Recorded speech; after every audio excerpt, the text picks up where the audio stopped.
Any date you Madam, what is the case? Sir, it's about my termination. You are working in which department? Judiciary. As a Okay. judge. Acha. Lordship will come to the last order which was passed. Lordship's query was very specific. What is the difference between Ji.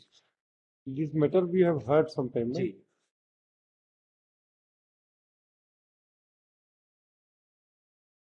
Oh yes. Madam, sure. Yeah.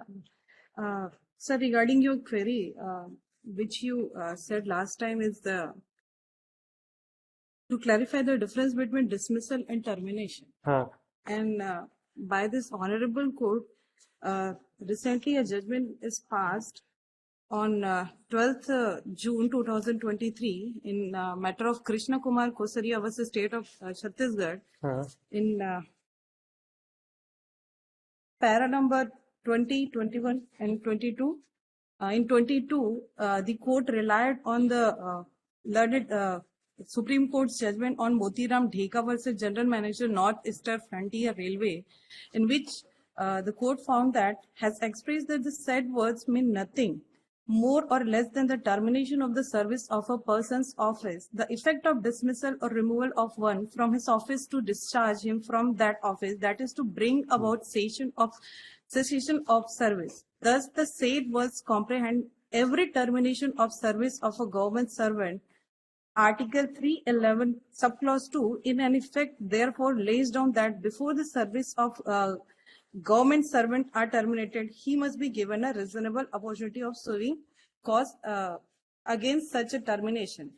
And in para 21, the inquiry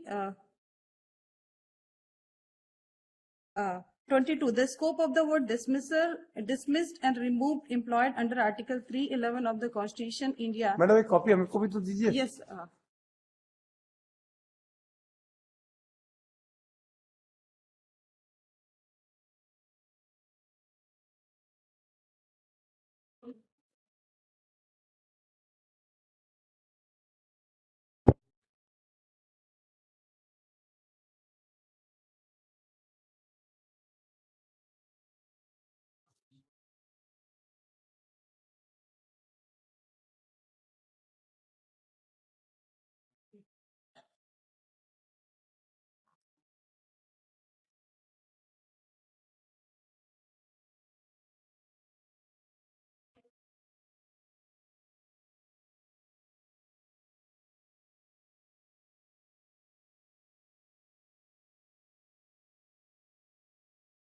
In para 23, my lord, the Supreme Court in the matter of Purushottam Lal Dhingra versus Union of India has held that mere termination of service without more of such an employee would constitute his removal or dismissal from service, attracting Article 311(2) of the Constitution of India. Madam, you were on probation, na?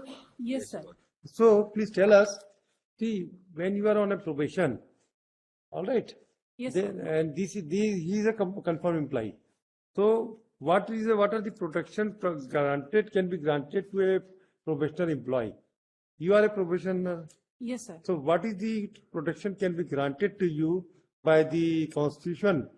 Please tell us the. Sir, it is the safeguard is granted under Article 311, subclause 2. How? It says that if any you are not, see, please try to understand these things. When you are on a probation, yes, sir. What is your status? Please explain on this issue first.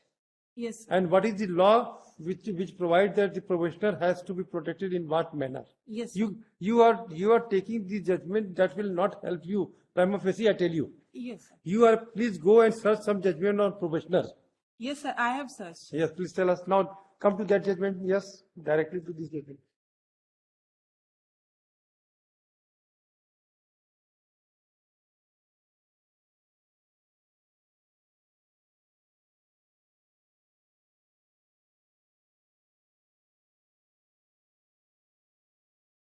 Yes. What is this? This is judgment passed by the Honorable Supreme Court in the matter of Registrar General High Court of Gujarat versus Jaisli Chamanlal Buddhabatti. In this case, which paragraph you want me to read out? Paragraph 28. It says that Uh, having gone through the silent judgments on the issue in hand, one thing which emerges very clearly is that if it is a case of deciding the suitability of a probationer and for that limited purpose any inquiry is conducted, the same cannot be faulted as such. However, if during the course of such an inquiry any allegations are made against the person concerned which result into a stigma, he ought to be afforded the minimum protection which is contemplated under Article 311 subclause 2 of the Constitution of India, even though he may be a probationer. The protection is very limited, which to inform the person concerned about the charges against him and to give him a reasonable opportunity of being heard. Having noted the facts as they have emerged on the record, can be preliminary inquiry